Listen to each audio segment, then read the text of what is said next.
En entrevue avec le plus beau monde de la plus belle région, c'est un tête-à-tête du canton. Aujourd'hui, pour le podcast, on a la chance d'être avec Philippe Chouanière de l'entreprise Oneka Elements. Comment tu vas, Philippe? Très bien, très bien. Merci, toi. Yes! Tu passes un bel hiver 2021? Oui, super. Surtout maintenant avec la lumière de février là, qui rentre au poste. Ouais, c'est ça. Ça a l'air qu'à chaque jour, je pense qu'on récupère 5 ou 10 minutes là, de clarté. Mm-hmm. Ça fait du bien. Peux-tu me parler de ton entreprise, en fait, Oneka? Ouais? Qu'est-ce que c'est? Écoute, nous, c'est moi, ma femme, on a fondé en 2008. Je commence avec un petit peu d'historique là, pour le contexte. On s'est lancé dans cette aventure-là avec aucune connaissance. C'est vraiment un peu un accident, là, mais on avait le désir d'utiliser une entreprise comme étant un véhicule pour avoir un impact positif sur santé des gens et l'environnement. Puis Okay. il y a 10 millions de façons de le faire. Là. Fait que nous, on a rencontré un chimiste alors qui nous a initié et inspiré et fait découvrir les bienfaits de produits de soins corporels qui sont biodégradables et non toxiques pour la peau, là, donc la santé en général. OK. Fait qu'on s'est garoché là-dedans et on navigue, on fait beaucoup d'erreurs, beaucoup de détours. Puis ben, aujourd'hui, on a la chance d'avoir intégré la ferme à Fredericksburg là, où on cultive certaines des plantes. Ouais. La ferme qui est maintenant certifiée bio. Donc, Oneka est une gamme de produits de soins corporels. OK, fait qu'à la base, vous n'étiez pas au Québec quand vous avez parti ça, Oneka. On a fait la rencontre du chimiste sur l'île de Vancouver.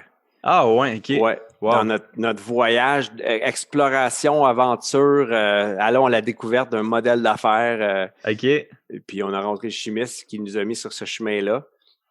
On est super contents. C'était un accident, hein, comme je disais, là, c'était inattendu. Tu sais, on n'avait pas l'idée de faire des produits de sang corporel. On avait l'idée de démarrer une entreprise qui allait possiblement être connectée avec les vergers, OK.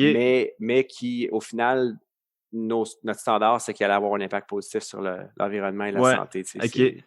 Mais parlons-en donc de ce chimiste-là. C'est qui? Puis qu'est-ce qu'il vous a dit? Pourquoi ça vous a comme touché au point de vouloir en faire votre entreprise? Ben, on était très très à la recherche, donc très mûr, très prêt, en transition. Moi, je venais juste de terminer ma carrière de hockeyeur, fait que j'étais un peu comme dans une énergie de rebound, là. Tu sais, ça me prend quelque chose, là. Fait que puis Cécile était très ouverte aussi. Elle vient d'une famille entrepreneuriale. Fait que quand on a rencontré le chimiste, ben, en fait, il nous a introduit aux produits de sang corporel et à leur quand ils sont toxiques, à leur impact nocif, si tu veux, mais aux alternatives qui avaient été développées pour offrir une alternative qui était plus douce, plus naturelle, non toxique. Fait que ça répondait aux grandes lignes de notre objectif. Tu sais, c'est comme même, tu sais, on n'avait jamais pensé que ça allait être ça, mais c'est comme OK, oui, tu sais, oui. Ouais. Tu sais, on s'est complètement garoché là-dedans. Sans jamais regarder en arrière, sans plan d'affaires. Tu sais, c'est pas nécessairement une façon recommandée de faire les choses. Là. Mais je reconnais qu'il y a beaucoup de gens qui ont fait ça aussi, qui ont commencé des business de cette façon-là. Quand tu es très allumé par la passion, ben, tu peux te permettre des erreurs qu'une personne rationnelle non passionnée ne peut pas parce qu'ils n'auront pas l'énergie pour remonter, se refaire, si tu veux. Là. Vous aviez, en quelque sorte, genre, vos valeurs d'entreprise étaient là avant même de savoir c'était quel type de projet que vous alliez faire, dans le fond, là. Oui, tu sais, est-ce qu'on appelle ça des valeurs ou une raison d'être ou tu sais, le gros pourquoi qu'on dit? Oui, c'était là parce que même si c'était très vague, il y a comme un ressenti qui était très clair. On voulait absolument faire les choses différemment. Fait que, tu sais, les modèles existants n'étaient pas vraiment intéressants pour nous. Puis ça nous semblait vraiment une business, un modèle d'affaires qui était innovant, puis qui avançait, qui changeait les standards, tu sais, qui offrait. Exact. Puis un produit qui n'avait pas il n'y en avait pas beaucoup non plus, j'imagine, là, des trucs, des savons, mais une gamme éco-responsable, genre un peu plus faite ici. En tout cas, à ma connaissance. En 2008, aujourd'hui, il y a beaucoup plus d'offres et tant mieux. Ouais. Et puis, le consommateur a beaucoup, beaucoup changé aussi. Exact. 2008, il y avait des gens très ouverts. Il y avait un marché pour ça, évidemment. Mais c'était beaucoup plus petit, c'était moins présent, moins d'offres, moins de... Tu sais, aujourd'hui, le consommateur, la masse, disant la masse, tu sais, monsieur, madame, tout le monde connaît le bio, connaît, tu sais, c'est des concepts, c'est des choses qui sont beaucoup plus communes, beaucoup plus, tu sais, popularisées, alors qu'en 2008, tu sais, c'était plutôt les marginaux, les granos, tu sais, j'exagère quand je dis ça, mais c'était pas une connaissance de masse, c'était une connaissance plus nichée, tu sais, ça reste encore niché, mais il y a comme des grands concepts, tu sais, je pense qu'aujourd'hui, la majorité des gens comprennent un peu le concept du biologique, tu sais, puis pas que c'est bon ou mal, mais c'est que c'est plus connu, fait que par défaut, c'est moins dur à vendre, promouvoir ou communiquer. Ouais. Là, puis est-ce que vous, dans votre vision, vous aviez anticipé que ça allait être de plus en plus connu, genre le bio, puis ces trucs-là? Ben, tu sais, peut-être intuitivement, oui, mais pas consciemment. C'est pas. Je te dirais, ça nous a pris presque 9 ans, je te dirais, avant de réaliser que c'était sain de faire un profit comme entreprise. C'est que c'était d'énergie. Là. Tu sais, qu'à un moment donné, c'est beau, travailler 2 jobs et tout ça, mais que, tu sais, à un moment donné, il faut que la business, ça se tienne debout. Tu sais, c'est pas un organisme subventionné, c'est un organisme qu'il faut qu'il se finance par ses ventes. Là. Ça pour dire qu'au début, c'était vraiment irrationnel. C'était très intuitif, spontané, impulsif. C'est comme une vision non ancrée. C'est comme OK, oui, on change le monde, tout ça, mais sans avoir un plan d'affaires ou une étude de marché ou des projections. C'est comme tu m'aurais dit ça en 2008, je suis comme c'est quoi ça, tu sais. Ouais, OK. Puis c'est pas parce que, tu sais, on était allé à l'école, on avait des... Mais c'est juste que c'était pas ça qui nous intéressait. On était vraiment pris par le désir de changer les choses. Puis plus tard, on a réalisé que si on voulait perdurer dans le temps, il fallait que notre entreprise ait quand même une notion financière, là, parce que c'est ça le sang, l'énergie. Ben il faut faire de l'argent quand même là, dans cette affaire-là. Parle-moi de ton année 2020, Philippe. Comment ça s'est passé avec Oneka, puis la pandémie, puis tout ça? Pour nous, 2020, c'est une année extrêmement privilégiée. Je pense qu'on a toujours été privilégiés, mais cette année, dans le contexte où des industries sont très affectées, voire arrêtées, on est privilégié d'avoir continué, d'avoir eu des opportunités, par exemple, de lancer le désinfectant en main, qui était un super projet excitant pour nous comme entreprise. J'allais te dire, c'était le timing parfait pour lancer un désinfectant en main, là, tu sais. Oui, je te dirais, ce qu'on est content, c'est qu'on l'a fait relativement rapidement. Il y a encore des compagnies qui lancent des nouveaux produits là, tu sais. Là, je parle de, mais dans le contexte de la pandémie où les chaînes d'approvisionnement étaient vraiment déstabilisées, puis où on est tombé en télétravail. Tout le monde l'a fait. Mais le privilège qu'on a, c'est qu'on l'a fait dans un contexte d'opportunité, où nos défis étaient des améliorations constructives versus juste de la survie. Puis, ce dont Stacy et moi sommes extrêmement fiers, c'est... puis ça, on prend crédit pour ça. Le privilège de l'industrie, ça, c'est un privilège dans le sens que, on pourrait être des excellents hôteliers, mais si ton industrie est affectée, bon, c'est la décision au début, dans les premiers jours, là, on était comme, tout le monde était comme, qu'est-ce qui se passe? L'économie va-tu planter? Puis on sentait la peur monter en nous, puis là, on a dit, hey, fuck it, oublie ça, là. On a eu la chance d'avoir suivi des enseignements sur la création consciente, puis comment on a la capacité de contrôler nos pensées, nos émotions. Puis là, on s'est dit, attends une minute, c'est le meilleur moment pour appliquer ce qu'on sait. Fait qu'on a dit, non, on va pas survivre à travers ça, on va let's thrive. Puis ça l'a défini, ça l'a seté le tone, si tu veux, excuse l'anglicisme, pour pour nous, comme entrepreneurs, comme leader, puis aussi pour l'équipe.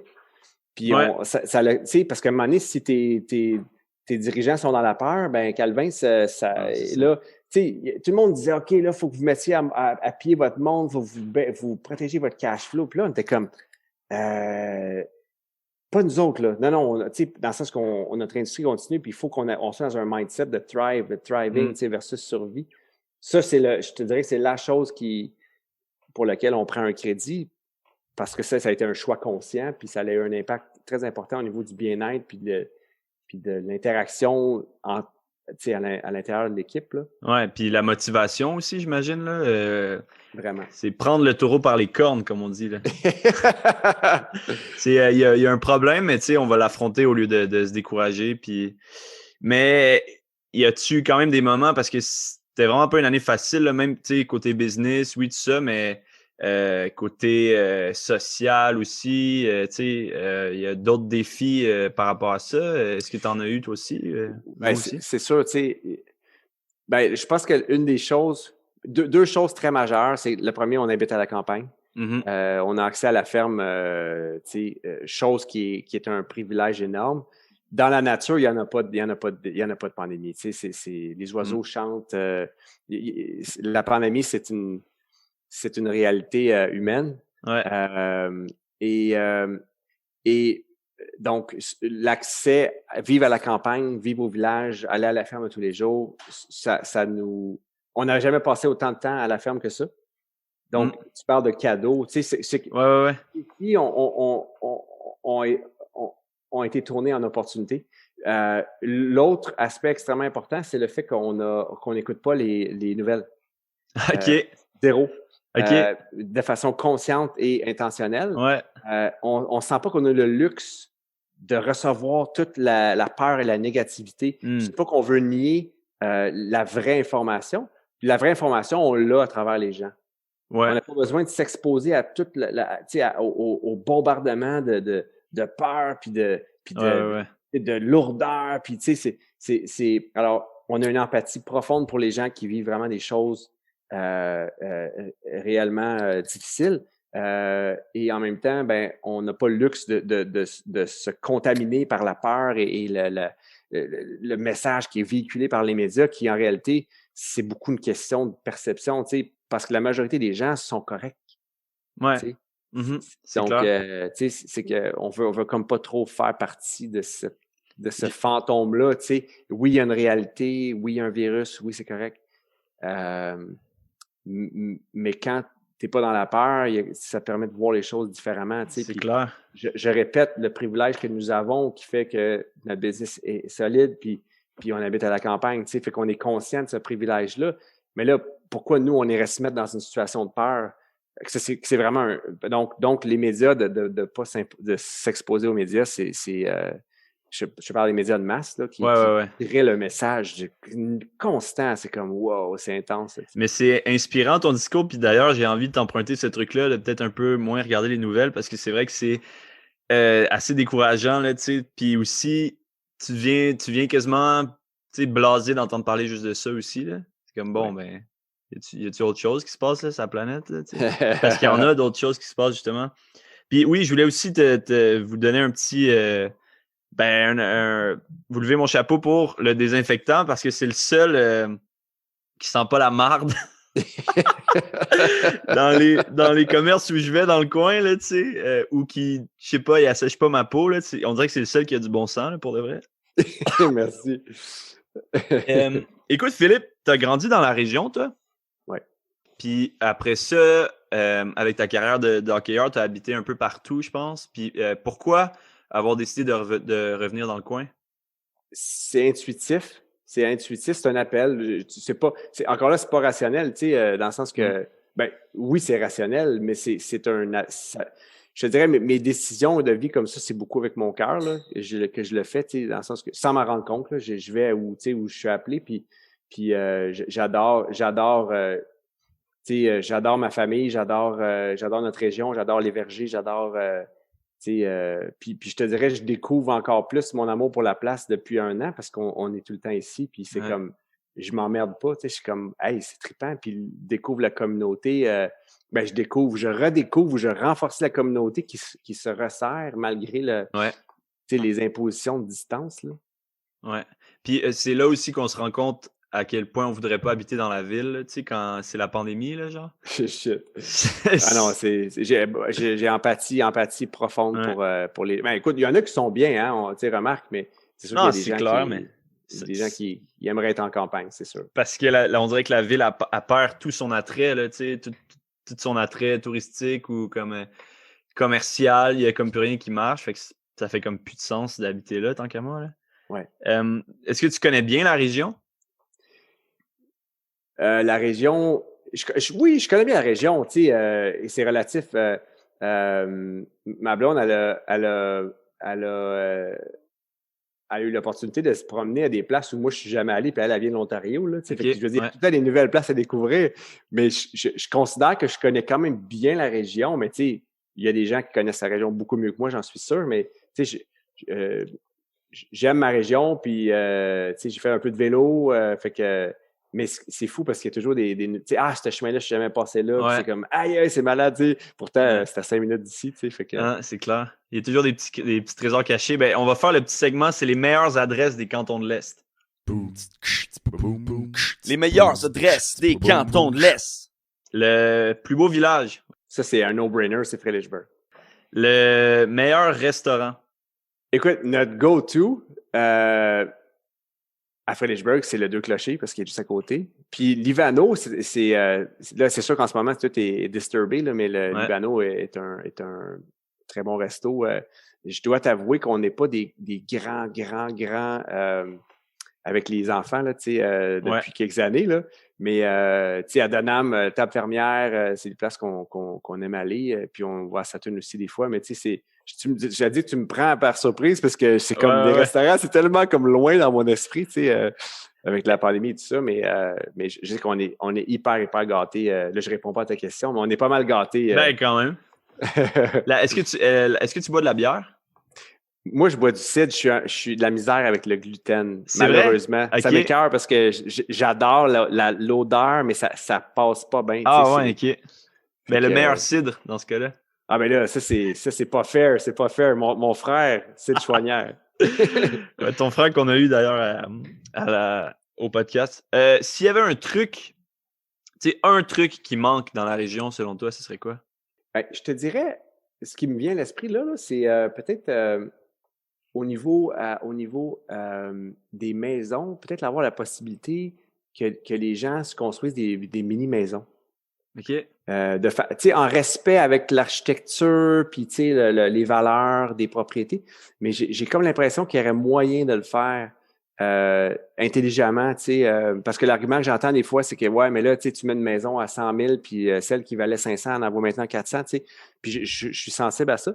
Mais en même temps, je me dis, on pourrait peut-être attirer plus de monde plus facilement, parce que des fois, j'ai l'impression que c'est peut-être difficile d'accès, Frédérichburg, les endroits sont chers. Puis, je sens qu'il y a tellement de jeunes familles qui voudraient être ici, mais qu'en réalité, c'est juste comme pas abordable. Ça fait que ce que je lance comme idée, ce qui manque, est-ce qu'il manque ça? Est-ce qu'on pourrait, de notre façon de le voir, on pourrait en avoir plus? Je pense que oui. Je pense quand je pense mini-maison, des petits endroits plus accessibles, mettons, là, pour... Non, c'est clair, c'est un bon point. J'avais pas pensé à ça, puis à la limite, je savais pas que, on n'avait pas le droit d'en faire, là, Je sais que c'est bien restrictif, là, ce qui concerne l'urbanisme, puis l'immobilier, là, je connais pas vraiment ça, là, Camille, tu viens-tu parler avec papa? Une question pour elle, justement, sur Camille, les mini-maisons. Jules, il y a une question pour toi. Jules, il y a une question pour toi. Ouais, Jules Dumontet, La Presse. La question pour Camille, en fait, question de l'immobilier, est-ce qu'elle croit que le taux d'intérêt pour le prêt hypothécaire va rester aussi bas en 2021? Elle veut pas répondre? Dans ce cas-là, je vais parler à ton père, Camille. Je vais lui demander, c'est quoi le défi Oneka Break the Ice? Encore là, très à la Oneka, c'est un défi spontané qu'on a comme lancé par enthousiasme et passion.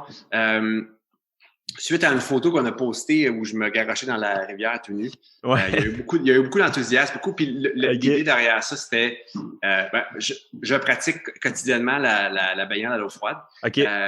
Fait que l'idée de me pitcher dans l'eau froide tout nu, c'était comme une façon améliorée de ce que je fais tous les jours, mais dans le but vraiment d'amener de l'humour puis de la légèreté à un contexte un peu lourd, puis c'est clair. Fin janvier, tout ça. Fait que il y a eu beaucoup de réactions. Puis c'était inspirant, nourrissant en fait de voir quel humour, ça fait du bien. C'était différent. Là. Donc là, on s'est dit OK, ben au mois de février, c'est comme un super bon mois pour faire un défi dans le but pour le bien-être là, puis brise ta glace, ça veut dire plusieurs choses. Ça veut dire quand tu vas dans un étang l'hiver te baigner, il faut que tu casses la glace pour y aller. Ouais. Et l'autre, c'est comme aller dans l'eau froide ou s'exposer au froid, c'est comme une belle façon de briser sa glace, une limite personnelle ou une peur ou quoi que ce soit. Puis, en fait, c'est pas moi qui le dis, mais avec les études qu'on a faites sur les bienfaits de ça, beaucoup avec Wim Hof, qui est une référence dans le domaine, semble-t-il que la baignade au froid ou l'exposition au froid de façon régulière est extrêmement positive pour renforcer le système immunitaire. Ouais. Donc, on trouvait que c'était super pertinent dans le contexte, de dire, au lieu de se sentir comme impuissant, mais Calvin, on peut prendre notre santé dans nos mains, puis travailler notre système immunitaire. Donc voilà, fait que c'est... Puis l'idée derrière ça, c'était beaucoup de jouer avec l'inconfort. C'est vraiment le thème, c'est jouer avec l'inconfort. Puis c'est personnel. Pour quelqu'un, ça peut dire prendre une douche froide de 3 secondes. Pour un autre, ça veut dire d'aller se rouler dans la neige. Puis un autre, c'est de passer de 2 minutes à 4 minutes dans l'eau froide. C'est très personnel. Peu importe t'es qui, tu peux partir de où tu es. Puis il y a des gens, peut-être que c'est déconseillé au niveau de la santé de faire des choses comme ça, mais ça, c'est pour ça qu'on dit consulter un médecin. Mais c'est de jouer. C'est jouer. Ouais. C'est d'amener de l'humour, puis c'est toujours bien comme humain de se challenger, puis de se mettre au défi, puis de sortir de notre zone de confort. Puis, on trouve que le jeu est une belle façon de faire ça, parce que des fois, tu joues, tu t'en rends même pas compte, puis tu viens briser une limite que tu t'étais mis, ou, mon ami l'a fait, je le fais, puis finalement, c'est comme, aïe, c'est donc bien hot, c'était pas si pire que ça, tu sais. C'est toujours drôle de voir aussi des fois les faces des gens quand ils rentrent dans l'eau, là. Ça demande... c'est un super bel exercice. Puis ce que je réalise beaucoup et ce que j'apprends des autres, c'est que la façon dont on gère l'inconfort, mettons, de l'eau froide ou l'intensité du froid est une super pratique, une super préparation pour la vie. Ça nous utilise pour faire face à la vie parce que l'inconfort, on est convaincu que l'inconfort est inévitable dans la vie. Ouais, c'est clair. Et le stress est inévitable. Ça devient pas une question de comment le résister ou de l'éviter, mais plus comment l'accueillir, puis l'apprivoiser, puis jouer avec. Fait que la pratique de l'eau froide ou du froid est c'est un super exercice. On pense, anyway. Est-ce que lui, tu le connaissais un peu, Wim Hof, avant ça? Je le connaissais mentalement, c'est-à-dire qu'on m'avait parlé de lui. Ouais. Puis évidemment, je reconnaissais je veux pas dire sa folie, mais c'est quand même ce gars-là, c'est un malade. Là, c'est fou, là, je veux dire, d'avoir la passion et la drive de dépasser ses limites comme ça. Ouais. Et cet été,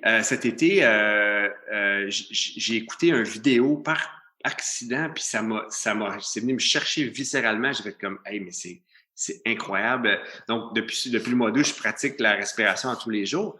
Puis j'ai vraiment intensifié mon exposition au froid puis là, je triple. Là. Fait que, en fait, on fait référence à Wim Hof constamment dans nos publications parce que nous ne sommes pas experts, nous ne sommes pas... C'est ça, ouais. C'est lui la référence. Puis tu sais, ce qui est le fun, c'est qu'il a fait plein de démarches scientifiques pour prouver que au niveau de la santé, du système immunitaire, que le froid et la respiration là, sont des super outils fait que c'est ça. Alors, on veut vraiment référer à Wim Hof comme référence. Nous, on est des passionnés qui veulent partager ce qu'on a découvert, mais on n'est pas les experts. Moi, je faisais la recherche sur toi, puis là, j'ai regardé une vidéo de Wim Hof. Puis là, je me suis comme perdu. J'ai checké sa vidéo de comme 30 minutes, 45 minutes. Puis là, j'étais comme, il faut que je fasse la recherche sur Philippe, là, tu sais.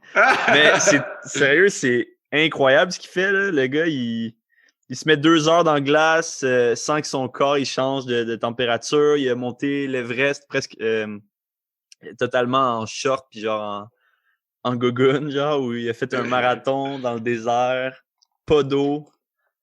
C'est débile. Oui, ben c'est ça. Il démontre, la façon dont je l'interprète, il a une preuve vivante de la capacité du corps humain, de l'humain en général avec son esprit, puis sa capacité de contrôler son esprit. Puis c'est super inspirant. Nous, c'est un message à travers ce défi-là, à travers ce jeu-là, qu'on veut passer, véhiculer, puis inviter. C'est une invitation. C'est vraiment une invitation pour les gens de sortir de leur zone de confort, puis en douceur. Puis souvent, je trouve qu'on a tendance à associer inconfort avec douleur, alors que c'est deux choses. La douleur, pour moi, c'est la perception de l'inconfort. Là, on s'entend, là, je veux dire, quand tu es dans un feu, c'est chaud. Mais donc, c'est ça. Fait que d'inviter les gens à jouer avec l'inconfort, sortir de la zone de confort, puis expérimenter avec le froid qui est extrêmement puissant. On garde ça en tête. En tout cas, Oneka Break the Ice pour tout le mois de février, c'est ça? Yes. Philippe, est-ce que tu es un gars de business, dirais-tu ça? Je suis un entrepreneur. Puis pour moi, la définition d'entrepreneur, c'est quelqu'un qui est toujours axé vers des solutions, qui voit des solutions, des possibilités. Et je suis devenu business avec le temps parce que pour avoir de la pérennité dans l'entreprise, ça prend une notion financière, une notion de rentabilité, chose que j'avais pas du tout au début. Là. Okay. Je suis un entrepreneur passionné à la base qui veut une pérennité, donc qui a dû se développer au niveau business. Mais j'ai jamais été vraiment attiré. Je trouve c'est le fun de faire des ventes, mais j'ai jamais été vraiment allumé par le profit. Parce que si j'avais été allumé par le profit, j'aurais fait des choix d'entreprise très différents. J'aurais pas pris 12 ans pour me rendre où je suis là aujourd'hui.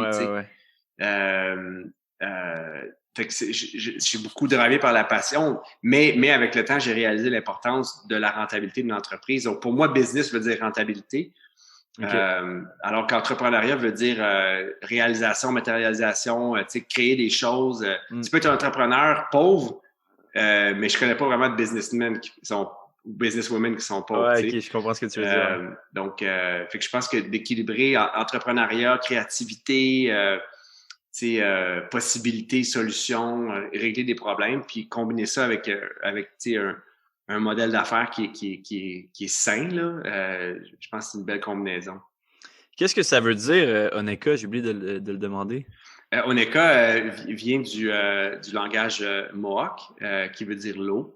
On a enlevé un H dans le mot, là. Donc, puis pourquoi l'eau? Parce que les productions corporelles sont faites principalement à base d'eau, puis ça s'en vient sur notre corps, qui est surtout de l'eau, et se retourne dans l'eau. Fait que l'eau était comme centrale dans notre conscience d'un produit de soins corporels. C'est ça, de garder l'eau clean après même avoir utilisé les produits, dans le fond. Là. Yes, exact. On pourrait parler peut-être un peu de ta copine, blonde, femme, partenaire, Stacy. Oui. Vous avez parti ça à deux, c'est un truc que vous faites à deux. Est-ce que vous avez vos rôles ou vos comme spécialités au sein de l'entreprise? C'est une bonne question. Ce qu'on partage vraiment, c'est la vision, les grandes décisions, engager des membres de l'équipe si on le fait ensemble. Dernièrement, on a pris beaucoup conscience de l'importance de la culture de l'entreprise, les valeurs, puis la façon que c'est communiqué, renforcé. Si on fait ça ensemble, naturellement, moi, j'ai pris un rôle plus responsable dans les ventes, le marketing, les finances. Stacy est très naturellement orienté vers la R&D, contrôle qualité, réseau d'approvisionnement. Stacy est naturellement plus orienté vers les détails, moi plus, je dirais, le macro, le général. Fait que c'est un beau complément. On est en train de... Oneka est en évolution au niveau de son équipe. L'équipe évolue. Au printemps dernier, on a engagé Nathalie, qui est la directrice des opérations, et elle a commencé le 16 mars en pleine pandémie. Wow! Puis tu sais, l'équipe, on a une belle équipe qui est quand même stable. Donc, Oneka, maintenant, n'est vraiment plus juste ici et moi comme c'était au début. Tu sais, c'est vraiment... It's more about the team than us, là, à ce point-ci. Ouais, OK. Parce que nous, on a comme un peu... On n'a pas maxé nos limites, mais tu sais, on peut plus travailler, tu sais, puis on veut vraiment se diriger plus vers la créativité, puis tu sais, les relations plus que des opérations où c'est plus des rôles de gestionnaire, alors que nous, on n'est pas des gestionnaires, puis on veut pas, on gère, mais c'est pas notre passion gérer. Ouais. Non, je comprends.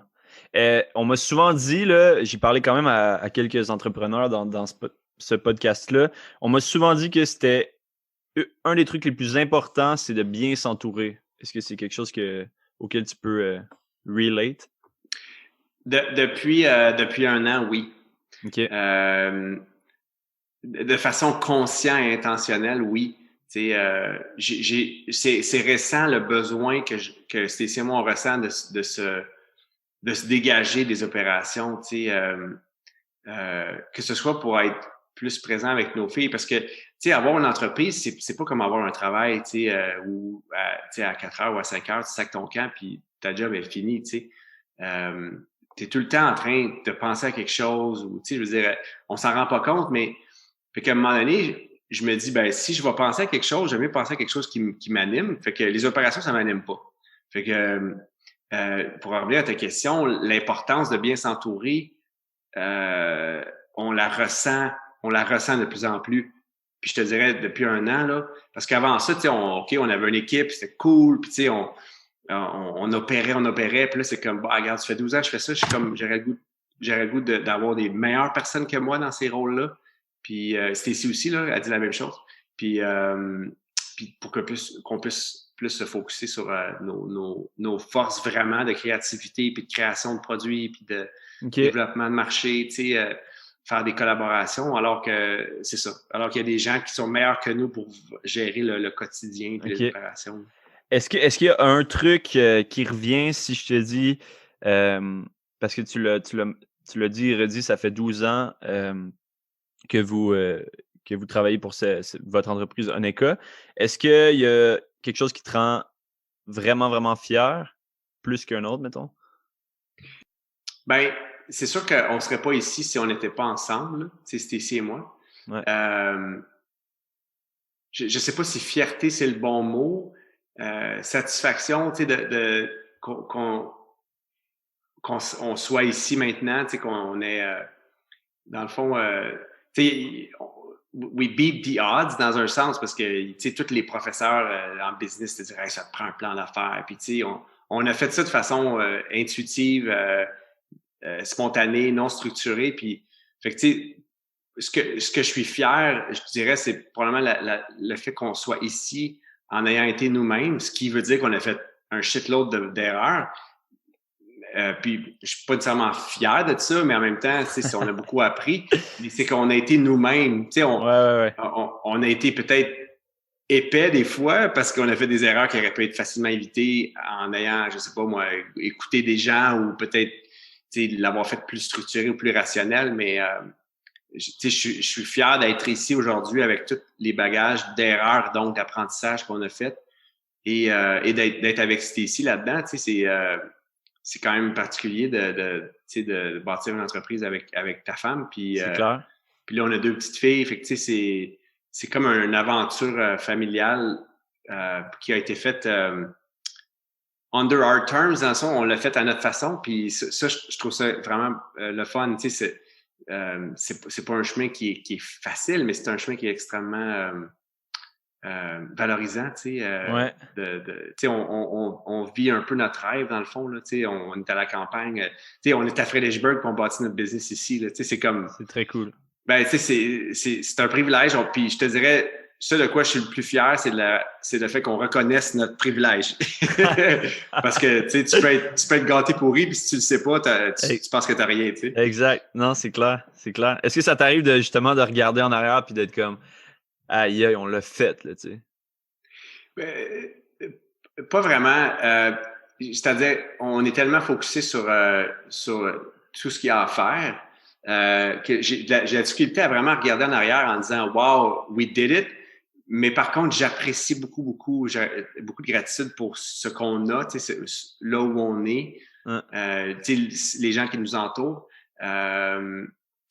Mais tu sais, j'ai pas un sentiment du tout de l'avoir fait, dans le sens que il y a trop à faire. Tu sais, ça c'est un ressenti. Tu sais, on a vraiment trop l'impression d'avoir à faire pour dire hey, on est fiers de ce qu'on a fait, on est extrêmement reconnaissant, mais on n'a pas l'impression d'avoir un travail accompli. Tu sais, il y a trop à faire encore. Tu sais. Écoute, es-tu prêt pour la question qui déchire? La question qui déchire. Ah oui, donc. Vous faites des shampoings. Il y a 4 types de shampoings, à ce que je sache. Lequel, toi, tu préfères? Ou lequel tu mets sur tes beaux cheveux? Quels cheveux! Ceux qui sont en arrière, là. Cèdre et sauge. Cèdre et sauge, OK. Yes. OK, good. C'est une bonne réponse. Philippe, si je te dis Feel the Thrill, est-ce que ça te rappelle quelque chose? Big time. Qu'est-ce que c'est? C'est quoi ça, ce surnom-là? Ça, c'est mon surnom à l'université. Beaucoup d'enthousiasme, beaucoup d'énergie. C'est ça que t'avais. J'ai envie qu'on... Si tu veux bien, j'ai envie qu'on parle un peu de hockey. Sure. Parce que ça a été quand même une grande partie de ta vie, j'imagine? Oui, beaucoup. Est-ce que tu gardes des beaux souvenirs de cette partie-là de ta vie, justement? Incroyable. C'est... Quelle école de la vie, quel privilège, quelle façon de découvrir la vie, le monde. Comme moi, je l'ai vécu, tu sais, avec 2 années en Europe, une année avec l'équipe nationale où on a extrêmement beaucoup voyagé. Tu sais, Japon, Russie, Tchécoslovaquie, Suède, Finlande, tu sais, c'est Angleterre, France. Donc, c'est un privilège parce que, tu sais, t'es pratiquement pris en charge, tu sais, je veux dire, l'équipe te prend en charge, t'es nourri, logé. Puis, j'ai eu beaucoup de... J'ai rencontré Stacy avec le hockey, tu sais, quand j'étais à Indianapolis. Je jouais avec son frère, fait que une situation très délicate. Mais quel cadeau, tu sais... il y a une petite anecdote en soi qui vient avec elle, mais ça, c'est une autre conversation. Mais tu sais, le hockey m'a extrêmement beaucoup donné. Puis m'a beaucoup formé aussi. Puis je te dirais formé dans le sens que j'ai eu beaucoup de déceptions dans ma carrière. Je pense que je suis allé au bout où je devais aller. Mais j'ai eu beaucoup de déceptions. Fait que ça a été une belle préparation à la vie, tu sais, dans le sens parce que de pouvoir de se rapprocher de plus en plus sur les choses qu'on aime. Tu sais, j'aimais le hockey, mais incomparable avec l'amour et la passion que j'ai pour tu sais, notre entreprise aujourd'hui. Donc, mais tu sais, de la discipline, que j'ai aujourd'hui, écoute, ça vient tu sais, de ma carrière là où tu sais, je veux dire, ça tente pas tout le temps là, d'aller pratiquer là, tu sais, je veux dire, c'est pas une marche dans la forêt là, tu sais, ça tu fais brasser puis let's go, puis tu sais, quand t'es passionné, tu y penses pas, mais il y a des matins que ça me tentait moins là, puis bon, anyway, fait que mais c'est la vie, tu sais, alors si on est capable de rester motivé puis de passer à travers tu sais les moments où on est moins motivé ou quoi que ce soit, ben c'est quand même puissant comme discipline que tu peux appliquer à la vie là. Puis tu sais toutes les expériences puis les gens que j'ai rencontrés puis les moments vécus, c'est gâté pourri vraiment, tu sais, puis je suis tellement reconnaissant envers mes parents qui ont beaucoup investi de temps et d'argent et mon frère plus vieux j'ai des frissons à y penser, qui était là beaucoup pour moi aussi. Puis, ça demande beaucoup d'engagement d'une famille pour permettre à un jeune de faire ça. Puis, fait que je suis reconnaissant fois 10 millions. Là. T'étais quel genre de joueur, Philippe? Pas trop de mains. Ah non? J'étais un joueur assez physique, là, assez rapide, mais à l'avant, ailier droit. Okay. Un joueur d'énergie, si tu veux. Mais qui est allé au bout de sa passion. Fait que, c'est drôle parce que je regarde. Je suis allé voir un match à Anaheim en 2000, je sais pas quel. J'ai un gars avec qui j'ai joué, François Beauchemin, qui jouait là, puis je l'avais appelé. Okay. Je viens de voir tout ça, puis je l'ai vu après la game. Puis il jouait contre Pittsburgh à ce moment-là. Puis j'étais assis dans les estrades, puis j'ai eu un moment d'élimination. Je checkais les gars, puis c'est comme, moi, là, j'avais pas cette passion-là. Là. Tu sais, c'est day in, day out, night in, night out. Tu sais, ça prend un engagement. Tu sais, on dira ce qu'on voudra, des gros salaires, mais écoute, ça prend, tu sais, ils sont critiqués, Ouais. Je suis pas en train de tu sais, mais pour physiquement être là, aussi, là, physiquement, oui. Pour le corps, là, tu sais. Comme joueur, là, se rendre là et rester là, ça prend une dédication, ça prend une passion que moi, j'avais pas. Puis c'est sûr, mon élimination de cette soirée-là, c'est que j'ai réalisé que j'avais pas la drive. OK. Puis que j'ai comme lâché prise d'un regret ou d'un sentiment d'avoir, tu sais, de failure, d'avoir juste comme pas atteint mon but. J'avais pas le fuel.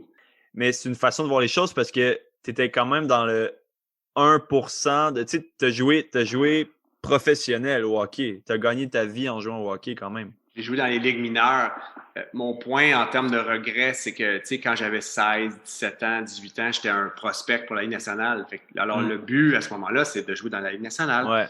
Puis, j'ai pas atteint ce but-là, j'ai pas été repêché, j'ai pas fait de camp d'entraînement, j'ai pas joué en Ligue américaine. Tu sais, j'ai joué dans les ligues mineures, donc j'ai joué comme third level, là, tu sais, nationale, Ligue américaine, puis Ligue centrale et tout ça. Fait que, pour moi, le sentiment de regret, c'est tout est relatif, tu sais. C'est parce que là, je regarde en avant, je regarde en haut. Je dis, regarde, le Cavalier, Jonathan Girard, Maxime Talbot, Alechemski, c'est tous des gars, tu sais, je jouais avec eux autres, là. Mais là, moi, pour commencer eux autres, puis pas moi, tu sais. Fait que dans ce sens-là, regret, tu sais. Okay. C'est sûr qu'avec recul, et surtout avoir compris que j'avais pas la passion que ça prenait, c'est plus une question de talent. Est-ce que j'avais le talent? Peut-être pas, mais j'avais clairement pas la passion que ça prenait pour développer ou matérialiser tout le talent. Ça fait que dans ce sens-là, le regret, mais un regret qui est disparu quand j'ai réalisé que j'avais juste pas la passion que ça prenait, pour vraiment comme y aller puis rester puis puis t'entraîner, te dépasser. Ça prend un engagement très, très, très, très significatif pour. Est-ce que ça, c'est une question, c'est pas trop indiscret, là. Est-ce que ça gagne bien sa vie?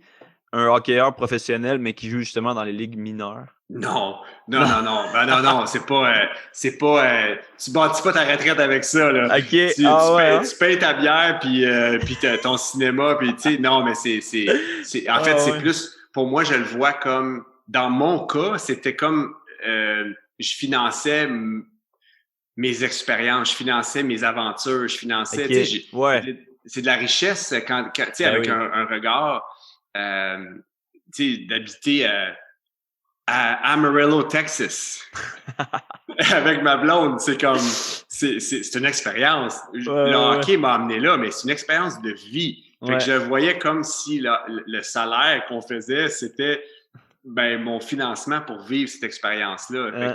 OK, je revenais peut-être avec 3-4 000 $, mais je veux dire, c'était pas...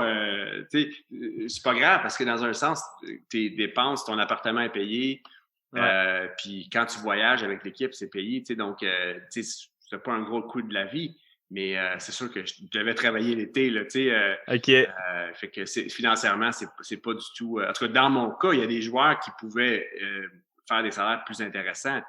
Surtout en Europe, des joueurs qui ont bien gagné leur carrière, où ils sont capables de s'acheter une maison et tout ça, mais de façon générale, des joueurs comme moi qui étaient bas niveau, tu payes tes dépenses puis that's it. Mais quelle richesse de vivre ces expériences. C'est ça. Est-ce qu'aujourd'hui, t'es un amateur de hockey ou toi, c'était vraiment plus jouer au hockey? Je dois t'avouer qu'avec les médias sociaux, il y a comme ben du stock, là. Fait que je check des highlights. C'est sûr que ça vient me chercher, tu sais, dans le sens que j'ai joué tellement longtemps, puis je comprends c'est quoi le feeling d'avoir une puck sur ta palette, là, tu sais, fait que ou de te faire geler dans le coin, mais tu sais... de jeter les gants?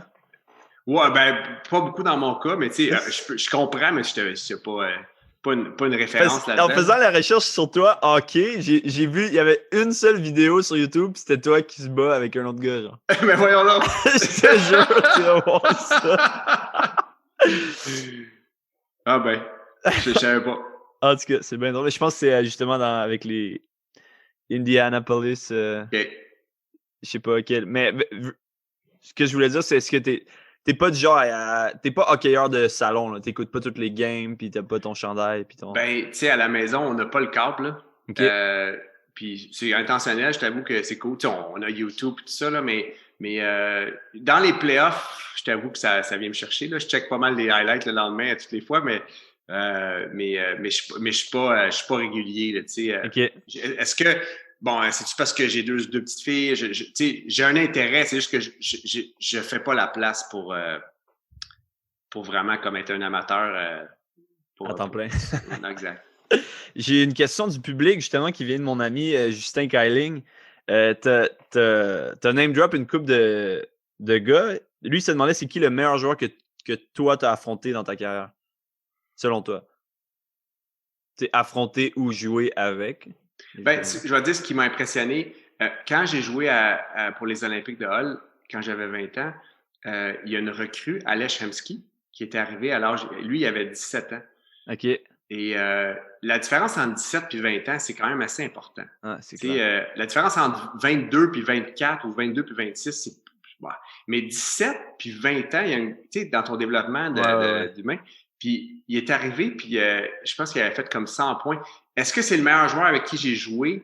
Mais ça m'avait tellement impressionné parce qu'il était tellement fort avec ses jambes, puis il était rapide, puis il était smooth avec ses mains. Il avait 17 ans, tu sais. Ça m'avait beaucoup impressionné. Puis un autre avec qui j'ai joué à Hull aussi, c'est Maxime Talbot, qui m'avait... Plus ça allait, plus il m'impressionnait. Tu sais, c'est un joueur qui avait... Oui, il avait du talent. Il n'avait pas le talent d'Aleš Hemsky, mais c'est dans sa tête que ça se passait. Maxime, il a gagné la Coupe Stanley avec Pittsburgh, là. Ça m'a tellement impressionné, sa détermination. Tu sais, il y avait la drive, puis il a cru en lui, puis tu sais, c'est comme... Aleš Hemsky, c'était clair que ça allait jouer dans la Ligue nationale. Maxime Talbot, à 17 ans, c'était pas clair. OK. Tu sais, je veux dire, c'était pas aussi évident. Plus ça allait, plus il est devenu. Mais tu sais, il a vraiment fait sa place avec sa détermination et sa passion. Tu sais, j'ai joué avec Vincent Lecavalier pour les mondiaux de moins de 17 ans. Tu sais, c'est difficile de comparer. C'est tous des bons joueurs, tu sais, mais c'est tous des qui avaient du talent, mais aussi très, très déterminés. Ouais, c'est ça. Mais d'ailleurs, Maxime Talbot, si je ne m'abuse, c'est le genre de joueur qui, en série éliminatoire, était toujours une coche meilleure. Tu sais, il faisait, mettons, 10 buts dans sa saison, mais il en faisait 7-8 dans les séries. Là, vraiment clutch, là, genre. Oui, exact. Écoute, Philippe, on va finir ça avec la catégorie de questions ça ou ça. Ça ou ça. Super simple, je vais te donner 2 choix, tu vas me dire pourquoi. Fait que matin ou soir? Matin. Pourquoi? Énergie forte. OK. J'allais dire bière ou vin, mais tu m'as dit que c'était pas bière, fait qu'on va faire vin ou cidre. Cidre. Cidre? All the way? Ah oui. Pas à cause de ton frère, là. Ben oui, à cause de mon frère, parce que dans le fond, j'ai été probablement 6 ou 7 ans de ma vie où c'est du temps que ça. Mettons un 5 ans où je ne buvais pas d'alcool, j'avais comme une intolérance, mais ce que j'avais pas compris, c'est que c'était beaucoup la bière, puis le vin. Mais tu sais, je suis pas un buveur, tu sais, je veux dire, tu me donnes un gros verre de cidre, puis je me calme, là, tu sais, l'alcool, c'est pas vraiment... Mais le cidre, Gabriel, quand il a commencé à faire du cidre, ça m'a inspiré à l'essayer. Puis je dis, hey, ça passe bien, tu sais. Hein? C'est un peu lui qui m'a remis sur la voie, le droit chemin. La voie de l'alcool, ben on le remercie. Été ou hiver? Hiver. Hiver, OK. Là, je te vois, là, tu l'affrontes l'hiver, je me dis, le froid. 99% des Québécois répondraient été, là, tu sais. Je trouve ça stimulant. Le froid m'active beaucoup. OK. Thé ou café? Thé. La caféine, ça me... le froid, c'est ma caféine. J'ai pas besoin de caféine. Salé ou sucré? Salé. Salé? Genre chip? Chip. Puis tes chips préférés? Hard Bites. C'est quoi ça? C'est une marque dans mon industrie, là. C'est une marque plus naturelle avec de l'huile d'avocat, là, mais Hard Bites. C'est une compagnie de Vancouver. OK. Hard Bites à l'huile d'avocat. Vendre les produits ou les faire, les confectionner? Vendre. OK. Ouais. T'es plus à l'aise avec ça? Ouais, ben, tu sais, partager une passion, interagir, être en contact avec le monde. Ouais. Crosby ou Ovechkin? Crosby. Pourquoi? Je sais pas. OK. Je sais pas. Okay. Écoute, je checkais une affaire hier sur les deux, en fait. Ah ouais? C'est peut-être sa personnalité que j'aime plus. Ouais. Comme joueur, je sais pas. Crosby, je le trouve très classe. Je sais pas. C'est pas. Là, tu me vois avec des questions rapides, intuitives, mais Crosby. Okay. Là, juste en finissant, il y a comme un cliché sur les joueurs de hockey qui s'expriment pas si bien. Là. Je me demande, toi, d'où ça devient, tu sais, les communications, là, parce que je trouve que tu as un talent pour ça. Là. Je sais pas. Je sais pas. C'est sûr que ça fait 12 ans que... C'est que avec l'entreprise, j'ai dû beaucoup à travailler ça. Tu sais, des fois, on fait des présentations. J'ai passé beaucoup de temps au téléphone. Donc, peut-être que ça m'inspire des gens qui parlent bien. Je sais pas. C'est sûr que, tu sais, oui, effectivement, des fois, la chambre des joueurs n'est pas un environnement extrêmement stimulant au niveau vocabulaire ou communication. Mais tu sais, en même temps, il y a des joueurs extrêmement qui parlent extrêmement bien et puis tout ça. Mais je sais, tu sais, je comprends. Là. Puis en fait, un qui me fait tellement rire, c'est Patrice Lemieux. C'est pour ceux qui le connaissent. Des fois, je check ses clips, je pleure. C'est tellement, vraiment. Ben écoute, merci Philippe. Merci à toi. J'apprécie beaucoup. Par toi, tu fais des super affaires. Je vois que tu fais rayonner la région. Puis en fait, je suis honoré de passer ce temps-là avec toi. Yes, c'est un plaisir d'être avec toi. On garde ça en tête. Oneka Break the Ice. Allez voir ça pour vrai, les pages Facebook, Instagram. C'est toujours drôle de voir du monde se pitcher dans l'eau à moins 15. Je vais le faire. En fait, je vais peut-être pas le poster, là, mais je vais le faire aussi. Pas game. Je te dis, je vais le faire. Ciao, Philippe. Hey, merci. À bientôt. À bientôt, bye.